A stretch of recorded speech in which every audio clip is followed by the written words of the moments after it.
We are back. We're covering World's End. Overall, I'm going to talk about all three matches because all three of them are positives. Yes, they were. All three of them were decent matches, although Kyle Fletcher should have won. Yes. Ospreay. It was a very predictable at the very end there. Yes. I mean, we all knew that, it's like I would have liked Kyle Fletcher to have won this because they're kind of pulling the trigger on him a little bit. Yep. But Will Ospreay and Kazuchika Okada, that was very predictable. It was. I understand why they did it. They had to get like a big number on there, but Kyle Fletcher 100%. I think it would have been really cool if he won the whole thing. But with what's happened later, I think I know what they're going for, and I'm okay with it.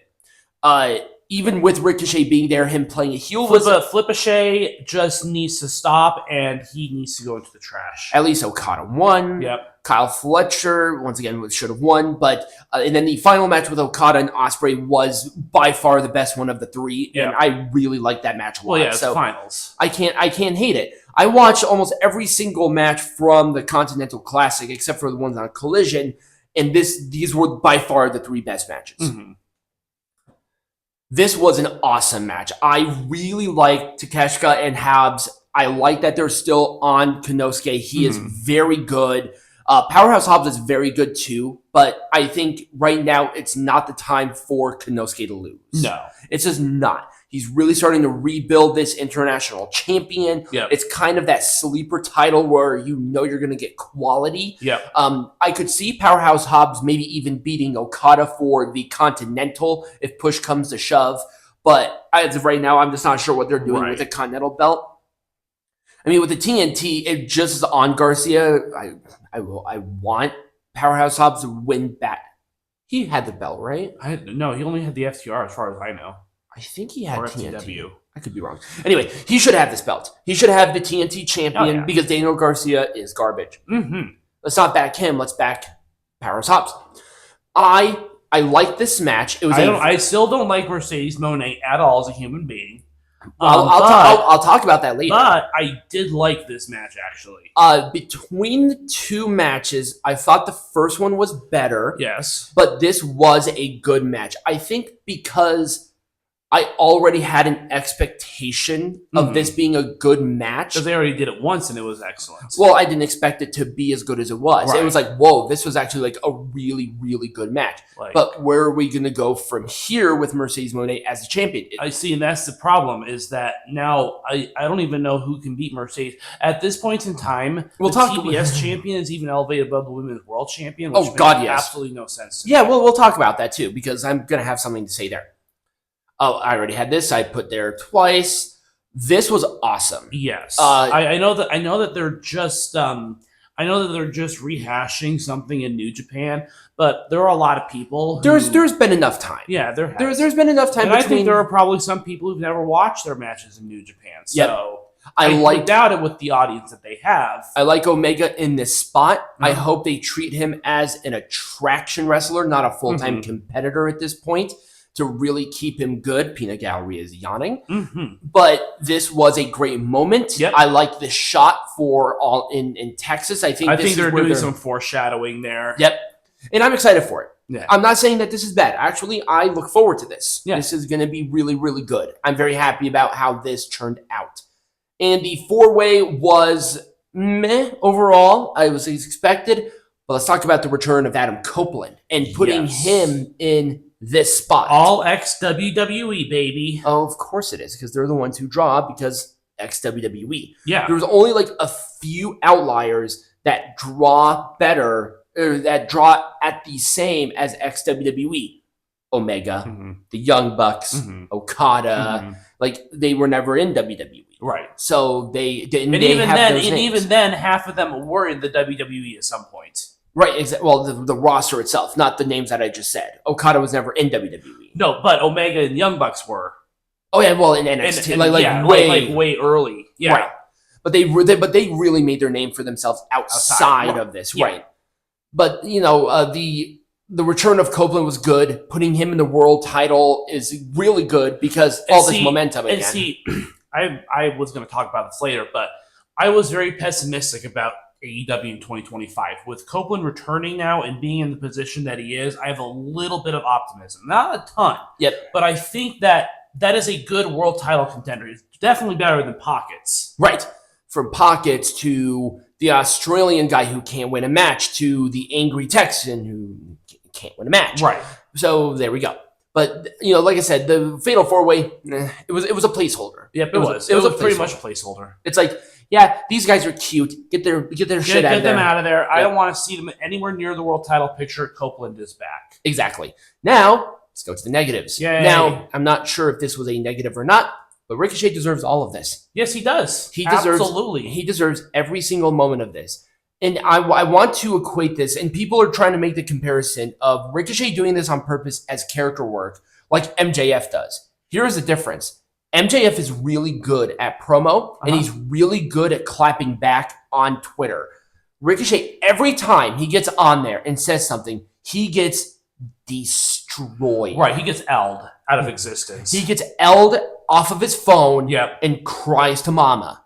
I mean, Samantha Irvin's actually doing something better than maybe. I'm pretty sure she has a bigger penis than this idiot. Yeah. But Ricochet he's getting all this hate. He deserves literally every second of it. Yeah. Trevor, you deserve this. You need to get off of Twitter. You need to know how to be a heel because every time go find a therapist. Exactly. Find a therapist, get a hobby, get swine flu, do something. I don't care because it's getting embarrassing. Also, can we just be honest with ourselves? He's been buried, and I am happy for it. Yep, I am too. Usually, I'm not happy about a wrestler being buried, but I'm happy for it. It's not because Ricochet is not talented or athletic. He's both. He is a good wrestler. He's flip. He's a flippy. That's all he does. But he's very athletic, and I can't knock him for that. Yep. He had great matches in NXT. He had great matches in WWE because they pulled it back. But he deserves all of this. Yes. Every single moment of it, he deserves all of it. So if you could say that as a negative or a positive, I put it as a negative because it's fun, but for me, it's positive. Yeah. This match was lame. Lame. It was a forgettable match. They worked hard. Yeah. I'll give them credit there. But Mariah May's experiment has failed. It has failed entirely. Yep. I don't know why. I don't get it. She has everything. She's really good looking. Her promos are not terrible. She is a good wrestler, but for some reason it's just not equating here. I blame it squarely on creative. Oh, I mean, duh. I just don't get it. And then Thunder Rosa just came out of nowhere. It's like, well, watch Collision. I'm not watching Collision. I enjoy my Saturdays. Right. Like I'm not. I covered Collision for a while, punk, post-punk, and the numbers were dismal. Nobody was watching my shit, so I'm like, fuck this. Right. And yeah, it was just not a good match. No. They did work hard. They really did try, but it just did not show up well. Right. It was the weakest women's match. Even the pre-show match was better. Oh, by a mile. It's weird that Toni Storm, who was voted the woman wrestler of the year, I think tied with somebody in WWE, and she is on the pre-show. Yeah. It's amazing. It's absolutely it's gobsmacked by how absolutely stupid that is. Yeah, absolutely. It's crazy. This match was really bad. This rivalry needs to end. Zero heat. It needs to end now. Zero heat. Well, it needed to end like a year ago. MJF, he has lost all of his aura. Yeah. As like this, like the guy. He's really not.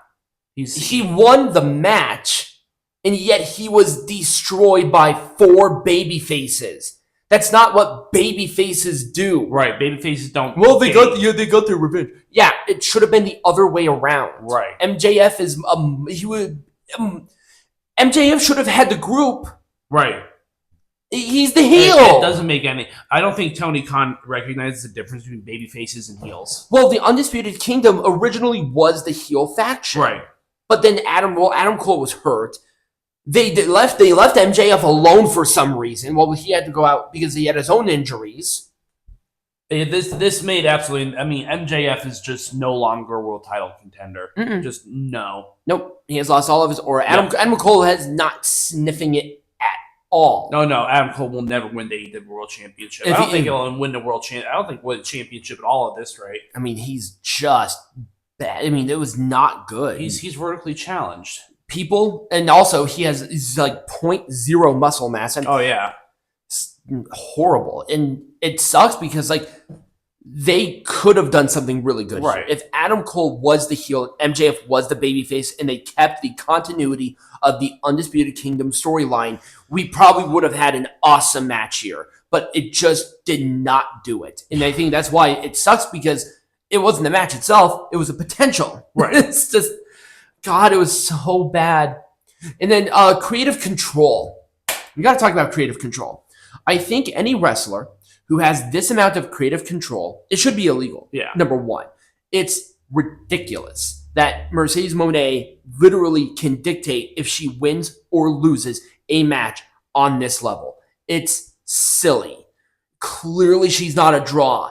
There has to be a point in time when Tony Khan has to put his fucking foot down and say, you are losing.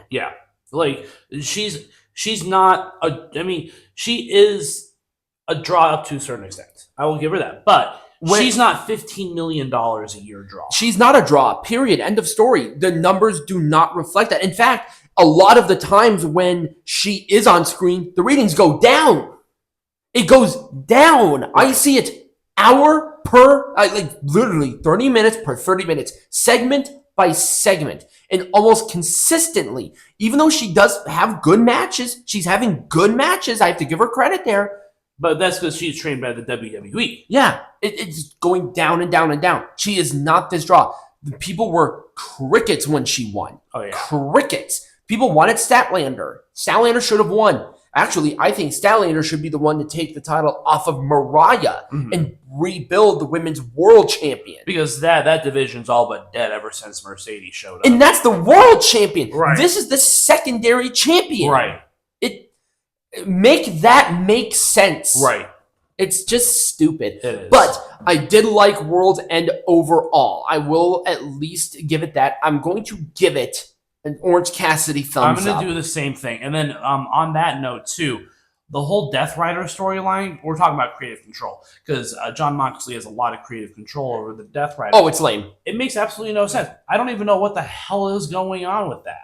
They're being too obtuse to an extent of it being a parody. It's what is the blow off? When is it coming? There's no formulated team that's going against there's no long-term storytelling. I guess because Adam Copeland is back, we can at least maybe see rated FTR be the driving force against them. But he doesn't. But they don't seem like the people that would go after you have to have someone connected to authority. Like, if Tony Khan were to come out and say, hey, I'm working with this team or whatever. If it was like Kenny Omega, Adam Copeland, and Kenny Omega and FTR, that would be different. If it was the Young Bucks and Adam Copeland, that might be different. But because Jon Moxley, you're right, he has all of this absolute creative power. Over at least this aspect of his character, at least over this storyline. Also, I got to give Moxley credit. He is trying his best, but he is not built to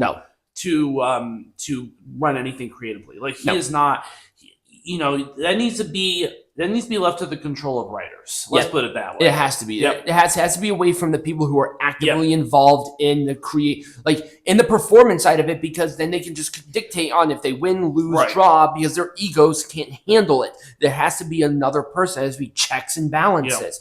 This is just not it. It's just simply not. You have to earn the right to say about this. Roman Reigns did. Roman Reigns has a certain amount of creative control, but he has earned that right to dictate that because he is an unselfish, humble person.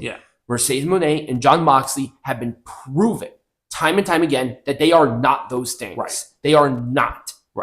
Anyways, when we come back, good and bad, just in general, 2024. Yes. And then we're going to talk a little bit about what 2025 will bring. Exactly.